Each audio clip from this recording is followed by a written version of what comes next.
Hi, I'm Silhouette Jones, and I'm here to talk to you today about biocentrism. So, I was on the internet and they started talking about consciousness and conscious matter inside of a blog post, and it came out about biocentrism, which is life and consciousness are fundamental to the universe. It is consciousness that creates the material universe, not the other way around. Now, when they're talking about consciousness, for people who are of spirituality, this relates to the soul. They're trying to say that our conscious matter is our soul matter, but not give it a name as being soul matter. A few of the other things I found that were interesting inside of it, it talks about near-death experiences. And it says near-death experiences happen when the quantum information that inhabits the nervous system leaves the body and dissipates into the universe. They're saying that consciousness resides in the microtubules of the brain cells, which are primary sites for quantum processing.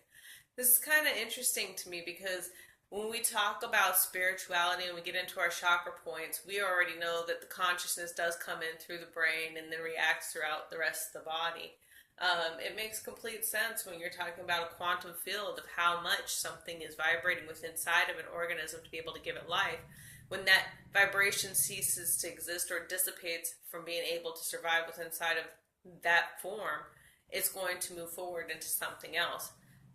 As we've always said, the physical body is not the live body. The physical body is your dead body, and your live body is your spiritual body. So, as we get a little deeper into biocentrism, it talks about upon death, this information is released from your body, meaning that your consciousness goes with it.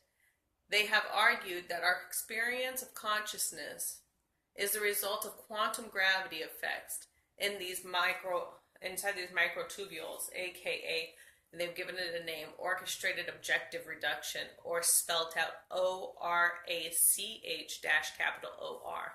So as we get a little bit further into that, we start talking about the gravity effects.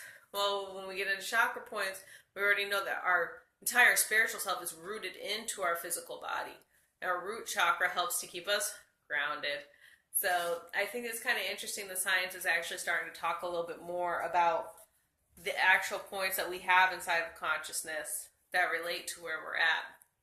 I think biocentrism is a very interesting concept. It starts talking about multiple dimensions and parallels in which energy survives, and that if our conscious matter is no longer a part of our physical reality, that it dissipates into its own dimension. So if we're watching souls or people being able to visit or continuing to live on, all that stuff we already talked about in spirituality.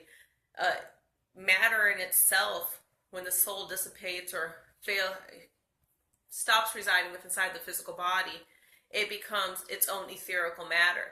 So if we're already looking at multiple dimensions, are they really dimensions within inside of one dimension, or just ethereal forces living dividedly within inside of each other? Does that make water any more of an ethereal force versus cellular waves or electricity or light energy waves? This spiritual force which resides in everything can move in and out of physical matter. So it's just a little food for thought for all my science nerds out there who like to see where consciousness and soul and metaphysical and everything kind of mends together. Science in its origination derives from magic, as the quote-unquote word would like to be said. And it was a way of explaining and breaking down things and being able to actually understand the concepts of the energy sources for what we were using or compiling together. So now as we see them all bridge back together, we come back to the one concept of what spirituality is already defining for us, that our soul inhabits our physical body.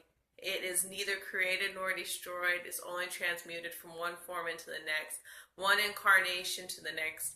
And as we're learning in biocentrism, our energy never ceases to exist. It just changes and forms inside of a physical plane and then continues to manifest itself in a real form as our ethereal self within inside of its own multi-dimension. Food for thought. See you guys next time.